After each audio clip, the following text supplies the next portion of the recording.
All right, welcome back to the Many Threads podcast, all our listeners. My name is Sam Kline. I am here today with Ivory Craig. Ivory, when Keanu and I took this on, your name came up right away. We were super excited to have you on. You'll likely make a second and third appearance, but super happy that you made time to come hang out with me today. This podcast, as I told you before we started, it's the many threads. It's how all of us here in Gaston County are kind of tied together. We're one big community.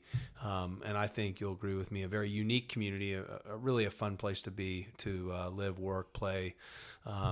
So I wanted to just kind of walk through your experience with Gaston County as you were sort of born and raised here. And let's start back and talk about, coming up and going to East Gaston and tell me what that was like being a kid in Gaston County. Yeah, man. So thank you for having me on today. It's a pleasure to be here.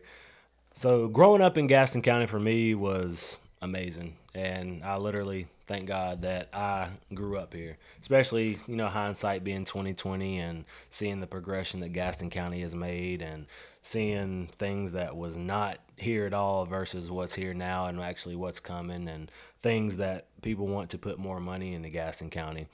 Of course, growing up, I thought Gaston County had everything because that's all I knew. But outside of that, growing up here was great. I still have childhood friends that I went to school with from elementary school, some of them, middle school and high school. My close group chat friends that golf all the time with, they're the ones that I grew up with here. And it's just been a blessing to be here and be positioned here in life.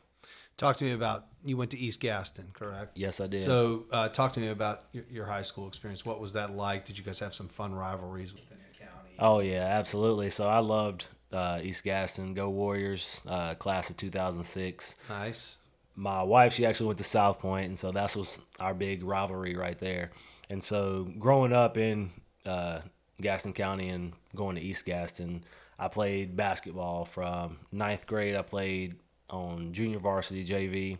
10th grade, I tried out for varsity, made the team, and then stayed on varsity until after I graduated high school and played basketball there, did everything. I wish I would have played a lot more sports than I did, of course, looking back, but however, basketball was my go-to, the best sport, the sport I was best at, and so I definitely don't regret not playing anything else, but if I did say I had to have a regret in life, it would be not playing more sports at East Gaston. Because we were really good back then whenever I was going to school at East Gaston. My personal trainer's from East Gaston, so I get a little Go Warriors. Oh, no kidding. A little Go Warriors vibe in the gym. Yeah, I don't know what class he is, but Jordan Chapman. Oh, yeah. I think he was 2009-ish, maybe. Yeah, that sounds about right. Yeah. But anyway, well, talk to me about transitioning. You're finishing high school, college, and beyond, and talk about your first career here in Gaston County. So it's funny because I'm one of those people. My friends have like a running joke for me growing up that I had so many jobs, and I always tell them because I've bettered myself each time. I was one of those people that never settled for anything. I had to continue to grow. If I outgrew the job, then I would get another job, and I was pretty hireable, thankfully, to give me that. So it was really nice to be able to be that way. But after I graduated high school, I tried to go play basketball in college. My grades were absolutely trash because I didn't try. I graduated East Gaston with a 1.8 GPA. And so I went to a community college after that, Caldwell Community, going towards App State. Okay. And so went there to try to play basketball, and I did for 5 to 6 months, and then came home before Christmas because it just wasn't for me. I fell out of love with it, and college was totally different as far as that goes because at the time, too, the coach, his son was on the team, and it was just a bad mix of not actually being coached versus what I was looking for. And so ended up trying to go back to Belmont Abbey to play basketball a couple years later, which I was enrolled in there. They wanted me to play on the JV team first just to get back in the flow of things and then play varsity basketball. But they ended up getting into my law enforcement career before that began. I was thinking like maybe it'll be good for me to try this basketball thing out again because I was around 24, 25, so I was also the older guy at college, but still could hold my own on the court, of course, but decided I think it's time to start life, and so that's what I did after that. So law enforcement, and you started your career in Mount Holly, correct? That's correct. I went to basic law enforcement training, BLET, in Gaston College, and then I got hired. I was the first person hired out of my rookie school class that didn't have a job. I was the first person hired to have a job, and Mount Holly Police Department done that, and so that was 2015. 2015, still the same chief that's there now? No, so the old chief was, when I got hired, was Don Roper, but the current chief, Brian Reagan, he was the assistant chief at the time whenever I did get hired. Yeah, Don Roper, that's the name I remember. So Yeah. he's recently retired. Yeah, so he could have retired, I think, the year after I got there, and then ended up having some more years of working, and then he ended up running for sheriff of Gaston County. Okay, yeah. That's probably why you've seen it more as well in 2021, 22. Okay. And so, yeah, so it was a big sheriff race. And then when did you shift to Belmont in the law enforcement? I shifted right after. So I was on patrol in Mount Holly from 2015 to like 2017. Ended up getting hired as a detective in Mount Holly Police Department. So worked as a detective for like a year and a half. And then opportunity came to where I was recruited to Belmont to be a community officer over there. And the community officer role, I was able to make my own schedule, got like a $4 pay raise, which was great for me at the time, of course. Yeah. And then being able to transition doing that was definitely one of those no-brainers, even though me and my wife talked about it, prayed about it, and things of that nature. But getting more money, my daughter was being born in 2018, and that's the year I went from Mount Holly to Belmont. And so I was like, I have to go ahead and make that transition. It was the best thing for me and my family. It also benefited me as well. So, oh, that's great. Well, let's fast forward a little bit into your real estate career. Talk to me about transitioning from law enforcement, which probably has some very rewarding qualities in deciding like, hey, I'm going to get my real estate license and I want to sell real estate. yeah, exactly. So whenever we had our first kid in 2018, I found out that life was very expensive. Get out of here. Yeah, right, exactly. Having a kid, having a wife, being the head of the household, I had to make some things happen. And so had a guy that said, hey, man, I think you'd be good at real estate. You're a people person. You already sold people, from the career that you've had. You've gained people's trust. Like, I think you should look into it. And so I did, and ended up getting my real estate license in 2019 before COVID, and working for a year and a half as a full-time police officer. And some people say part-time real estate, but when you're in real estate, regardless, is full-time because that's clients demand of you to be full-time. So full-time cop, full-time realtor in 2019, did that for a year and a half. And it was very rewarding, of course, but at the same time, very time consuming because my schedule at the time for being a police officer was 8 a.m. to 5 p.m. I'd get off work and then I'd go show houses or go to listing appointments in full cop uniform.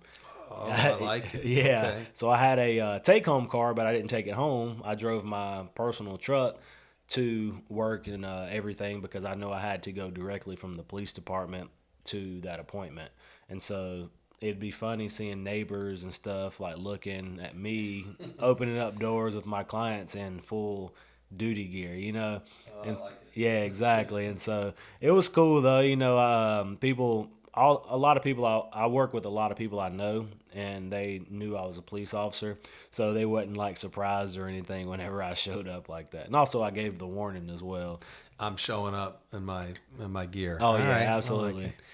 Well, talk to me about, let's just go more general to Gaston County as far as the real estate market. Obviously, the crazy times of COVID, interest rates, what are you seeing? What has 2025 been like? What do you think 2026 is going to bring? Like, give us kind of, an overview of the residential real estate market here. Yeah, so the residential real estate market is still very strong. There's a huge influx of sellers right now that are entering the market trying to get their home sold because for whatever reason, maybe they've outgrown their home, or they're needing to move for work or something of that nature. But I'd say there's a lot of buyers out there looking, and serious buyers, but there's more houses on the market right now than there are buyers, and so homes are sitting a little bit longer. So you really have to market those homes very well, get them the most attention you can possible, and also the main thing is pricing them correctly, because a lot of people got it's so bad over the last few years with COVID and the equity that was built and the homes appreciating. People want to overprice their home to see if they can get it. And I have to explain to them that you have to worry about appraisals. I would list your, let's say, $250,000 house for $600,000 if I could. However, the bank's only going to loan out what the home is valued at.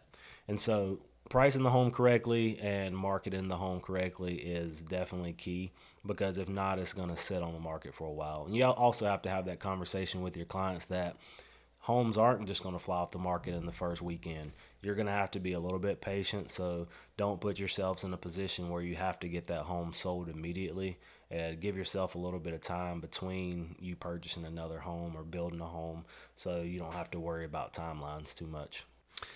As you know, I'm a strictly commercial-based broker here, and the one thing that really struck me about all of that was it created this mania. It was like, I can sell my house in 5 minutes for $50,000 over asking price, no inspections, waive appraisal rights, all that stuff. And I kept saying, man, that's not normal, right? Nor is it good. I mean, I think actually a good market, be it housing or be it in the commercial sector, you have some give and take. You have a seller who can sell a house, but the buyer has, the ability to think for a second, maybe get a few things repaired, negotiate, has more than one option to look at. So I'm sort of happy to see the market settle out. Oh, yeah, I agree 100%, because it's not normal. It wasn't normal, and a lot of people got spoiled, and people are still seeing that market and talking about that market and thinking that market is what the market is today, which is not the case at all. And so having someone like me to be able to set expectations and standards and talk about that up front, and then if you decide that the timing is not now for you to sell, that's perfectly fine. I'd rather you not sell than get into a position to where we didn't have that conversation. We go on the market and now you're mad because your house hasn't sold or for a certain price. Yeah, no, I mean, I faced some of that myself too, of trying to, overpromise and underdeliver, and people are upset. But I don't control the market, of course. I just try to understand it, react to it. That's it. Give me the best part about your job. I love selling real estate. I tell people all the time I could do it on Sundays. What do you love about selling residential real estate? I'd say the freedom, and that's also tricky as well, because people want to get their real estate license because of the quote unquote freedom that you have in this space. But depending on who you are as an individual, that could be the worst part about your job as well. Because imagine someone who's unmotivated, not trying to go out and get business, but they have 6 hours a day to do whatever they want. That could literally screw them up and not bring any business at all if you use that freedom not to your advantage. And so, if me and my family, we go to Blowing Rock every year, I don't have to put in my 2 weeks notice to be able to do that. I go ahead and do it regardless, because I'm running the show. However, it's one of those things where I'm also going to have to work during that trip as well. And that's just the nature of the beast. But at the same time, I do enjoy that because I'm involved in my kids' lives on a daily basis. I put into my schedule when school's in that I drop them off at school. Most times I pick them up. And in case there's something that can't be worked around, rescheduled or anything, I try to help my wife out with that, because we have 3 kids. Banks being the youngest, he's 2 years old. Then my middle son, Tatum, he's 5, going into kindergarten this year. And Penelope, she's going into 2nd grade. And so it's one of those things where I know it. My wife, she's a stay-at-home mother, and so I know it's tough being able to witness it and how hard it is. And so being able to have, back in the day when we were growing up talking about it takes a village, a lot of times you don't have a village, and sometimes you have to depend on each other. And so thankfully I'm in the position to where I can help her out, but also make sure my clients are taken care of 100%. Yeah. And one thing I would add about just one of the things I appreciate about being here is that the community is small enough that you really start to know everybody in Gaston County. So it's, it's great. I do stuff over in Charlotte too. I've got a few clients up in Cornelius. That's a great market, but it's a little bit like Cheers. Everybody knows your name. Yep. And, you get started in the business, get some momentum. And so I've always appreciated that part about selling real estate in Gaston County. All right, man. What's the worst part about selling real estate? The worst part, that's always the toughest question. Like put you on the spot. Yeah, like the bad trait. Like, what's your worst trait? You go on that job application. I try too hard. Yeah, exactly. Yeah, exactly. That's the answer. I'd say the worst part about my job is it doesn't turn off, and so that's a blessing, of course. But at the same time, like I have people hit me up at 8:30, 9 o'clock on a Friday or Sunday, and sometimes they're expecting an answer. And thankfully, I'm one of those type of people that if it doesn't need immediate response, I will let it roll into the next day. However, I'm also that person where I will respond immediately. I played golf with a buddy of mine who I helped his family buy and sell a house, and he told me the other day, Sunday, he said, man, the best thing I tell people about you all the time, every time I reached out to you, like, I would get an answer. You didn't push me off or anything like that. And so that's an amazing thing. I want people to know that I don't mind doing that, but that also is the worst part because sometimes, I have a life as well. And so I have a lot going on, different things. And also most times if it's a text message, it can wait. However, I do like to go ahead and knock it out instead of having to put it on the back burner or something. Just from an outsider's perspective, I feel like your real estate personality, you don't take yourself too serious, which I really like. Yeah. It's like, hey, this is someone that might be fun to hang out with. A lot of your videos, a lot of the way that you approach it. And even though it is obviously a serious business, right. It's good to be lighthearted. So yeah, I get complimented on that because some people are like, I don't know how you do this. I'm just like, yeah, it can be a lot, but at the same time, as long as you know what you're doing, you're trying to do it, like things are going to work themselves out as long as you make sure you're on top of things. And so it is nice to be able to have that personality for people to be able to lean on because a lot of people don't handle stress and things the way I do.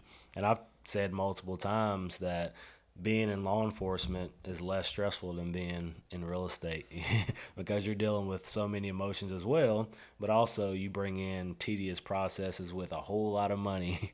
And so like when you're dealing with a whole lot of money and different personalities and you have to make people compromise, that's a problem. Yeah. In law enforcement, you didn't always have to make people or let people compromise, like sometimes you're going to jail if you don't be quiet, Right. Like, you can't do that in real estate, unfortunately. That is unfortunate. It really is. I'd love to draw a line in the sand a few times. Right, exactly. Don't cross it. I always say that I'd starve if I tried to sell residential real estate. It's just I have an appreciation for what you guys do, which is really manage people's dreams. And, yeah. I had to buy a house and I was just as difficult as everybody else. I love commercial real estate because it's nothing more than algebra. It's not even fancy math. It's like, does this work for my business? Does A plus B equal C? So a little bit more cut and dry. But that's why I stay away from it. I'm not a math magician. Not a math guy. Well, let's transition into how you and I know each other professionally. I am the real estate broker of record for the city of Mount Holly. I do that for Bessemer City as well. It's an assignment that I really enjoy. I enjoy it because it's challenging. I really got to be on my game.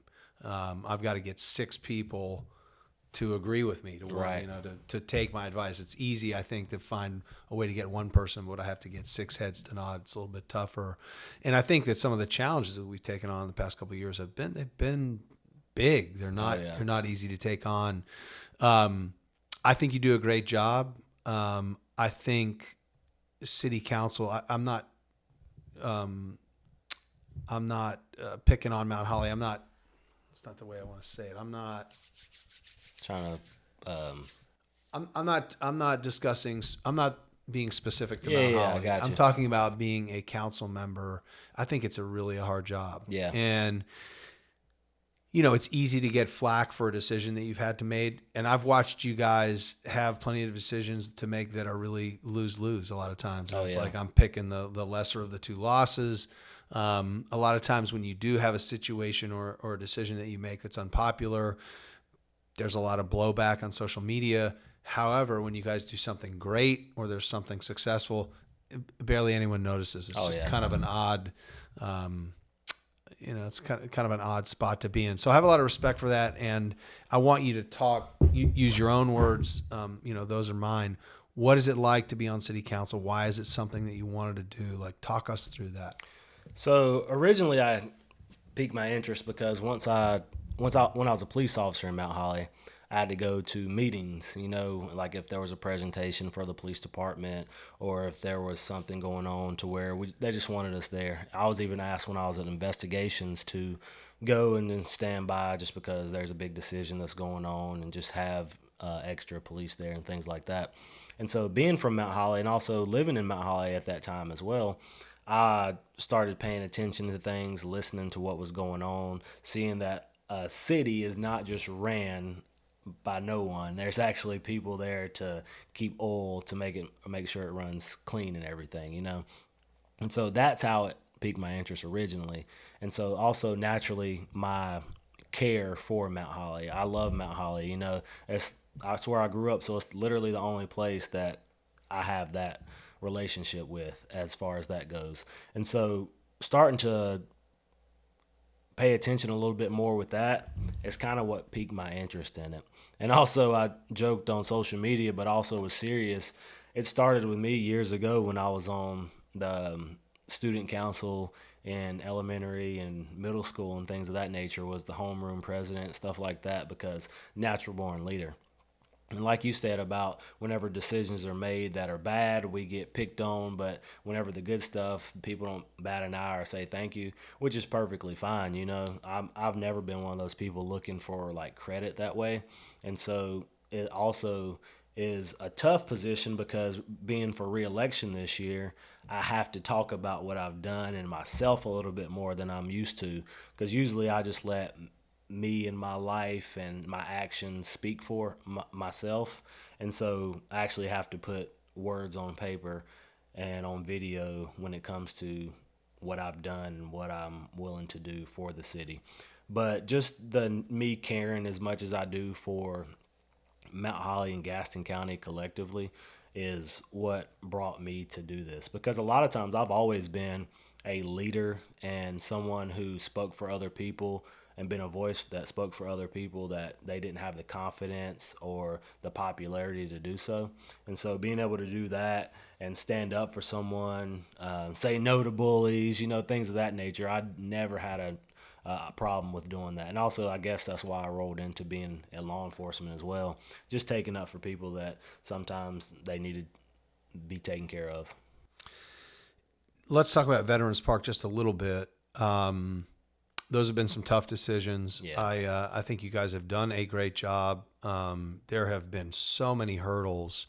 I try to remind people that we started that vision back in 2017. Right. So there have been people since Trip Muldrow and his team came to Mount Holly and did a vision plan back in 2017. There have been people working on some sort of expansion for a downtown park, which I think changes everything in downtown. It's already a great place. Right. It just takes it over the top. We're really close to doing something great. Talk to me a little bit about that. Talk to me about your, how one thing I've always appreciated is that you're very thoughtful about those decisions because, acquiring the property and, dealing with the public and trying to maintain truth to the vision of a park, of housing downtown that supports business, all those things. Like, talk me through that a little bit. So I've lost sleep over decisions, and it's not because of the decisions I made that I was skeptical about or I felt bad for making the decision. The reason I lost sleep is because I can't make everyone happy, as part of it, of course, but at the same time, these are big boy decisions, and you have to be able to make those and stand on business and go forward with these decisions, because if you don't, then like, why are you in this position, because you do sign up for people to go against you and to question you and things of that nature. And of course, I welcome that. I want people to hold me accountable. However, it's just when it comes to those decisions that you're making for an entire community, it's major, and so Veterans Park, it was when I ran for election in 2021, that was the park bond that was on the ballot as well. And so that was a huge decision I had to make off the gate. People were like, well, where do you stand on this? And I'm just like, I couldn't try to play the mayoral role and actually try to make everybody happy on both sides. I had to make a decision, stand on it, and I lost some votes just by that, And so people didn't like that, because at the time that park bond was to raise taxes to pay for the park, which I'm still for and I wish we would have done. But at the same time, it was cool that Mount Holly did leave it up to everyone to decide that. And so, but a lot of people get confused that didn't shoot down the park. It just shot down how we were going to pay for the park. And so Veterans Park is what we're doing now with accumulating the properties, and what that began before I even got into office, I think is brilliant, because this is a once in a lifetime opportunity for the city of Mount Holly. I literally think it's now or never to move forward with this. And obviously it is going to cost money, but at the same time, that's just the nature of the beast when working on projects this size. And so I think we have a new group that's in there that's going to bring a lot of good things to Mount Holly and the vision that they have, and going to be working with the city on. And they've done major projects across the country, and one huge one down in Celebration, Florida, working with Disney. And anytime Disney works with someone, they got to be bona fide and ready to rock and roll and very good at what they do. So Veterans Park to me is going to bring in more walkability, accessibility for downtown. Going to bring in that thing that Belmont has of having the park being the nucleus of their downtown, that naturally is going to bring people in to economic development, to patronize these businesses, go in restaurants, go have a drink, just walk around, go shop. I mean, I think it's going to be an amazing thing for Mount Holly. And people have the luxury on the outside that aren't on council to say, I would do this or I would do it that way. But actually having to make the decision, that's the hardest part, And so I'm a huge fan of what we're doing and what we're going through right now. And so I think it's going to be super beneficial for Mount Holly in years to come. Those guys reached out to me because I had that property marketed. And at that time, we were working with North State, who we're no longer working with. They reached out. I got on their website. I was like, holy cow. Yeah. And, of course, we had already engaged North State, so we couldn't, we couldn't really do much. Right. I think it's nothing against North State. They've done some great stuff. They did the Chronicle Mill in Belmont. They've done some stuff in Huntersville, but just not quite the right fit. And I've really got my fingers crossed that we'll get a chance to work with Streetlights. And yeah, I mean, some of their stuff. And by the time those guys were done, I wanted to move into their stuff. 100%. Yeah. They market right now to a lot of the generation that we refer to as the boomers. Yeah. That have enough cash to pay rent, enough cash flow to pay rent. And these apartments are like 3,000 square feet. They're beautiful, no maintenance, no headaches. You have a whole community around you. So, man, they've got some cool products. They've obviously been down in Ballantyne doing a bunch of stuff. So I've got my fingers crossed we get to bring them to Mount Holly and bring that to fruition. I got a funny feeling that once that park is done, everyone will be really happy. Of course. You know how that goes. Okay, so talk to me. Term is 2 years, correct? On 4. 4. Okay, 4 years. So talk to me about these past 4 years. What have you done? What, both yourself and then collectively with the other 5 people that you've served with, or probably more as people have moved in and out. But, what kind of things have you accomplished that are important for our listeners to know? Let's see here. A few of the things I have written down because I'm actually going to make another post because I'm up for re-election. I'm going to be campaigning, things of that nature. I've already started. So just a couple of things that I've been involved in, not saying like this is all me or anything, trying to have a plaque of me at the place or anything. Not at all. But progress made on Veterans Park, of course. Muddy River Distillery opened during my time. Old Mecklenburg Brewery, groundbreaking. We brought in a dog grooming company that's downtown, Hippie Hounds. Bolton's Curbside Cookery, smash burger place. A lot of infrastructure improvements for sure. A lot of people like to say we need more infrastructure before this or that. Mount Holly has done a lot of work in the background that people don't realize. If they just paid attention a little bit more, we've done a lot of infrastructure things, like the city installed the new 8-inch water lines in downtown. New security cameras approved and installed on greenways for more security and safety. That peace of mind is everything when you're out there, potentially if you're by yourself or even if you're with a friend. So that right there, more flock cameras approved for the city. So a flock camera is basically a license plate reader that the police department can view. If someone comes in like with a stolen car, that flock camera will pick up that license plate, sends it to the police department so we can know that it's in our town or leaving our town or things of that nature. Of course, Ransom Hunter Park should be there, the grand opening, ribbon cutting in August. So looking forward to that. It's almost done. Let's say continued emphasis placed on art in the community. That's a major thing. Like art in the communities. If you find art anywhere in any community, most time that community is going to be thriving, you know. And so we also hosted the Diamond Youth Baseball Tournament in Mount Holly, which is a statewide tournament. We did that in 2024, which was the first time ever. And then a lot of improvements to the YMCA in Mount Holly as well. And so that's going to be major. They raised a capital campaign for around a little over $13 million to do amazing things, renovations, outdoor pools, slide, pickleball courts, etc. So there's going to be really cool things happening with that. And so that's just to name a couple things, and so I won't go into detail about all of them. Yeah, just to add to that, one of the major agendas for council has been parking, and Preston Wilson sold and his partners sold a parking lot to the city of Mount Holly for $12,000. The city turned around and put $550,000 into it, and it's awesome. They buried all the utility lines. You know, obviously all the landscaping, LED lighting, dumpster enclosure. It just changed everything in that one part.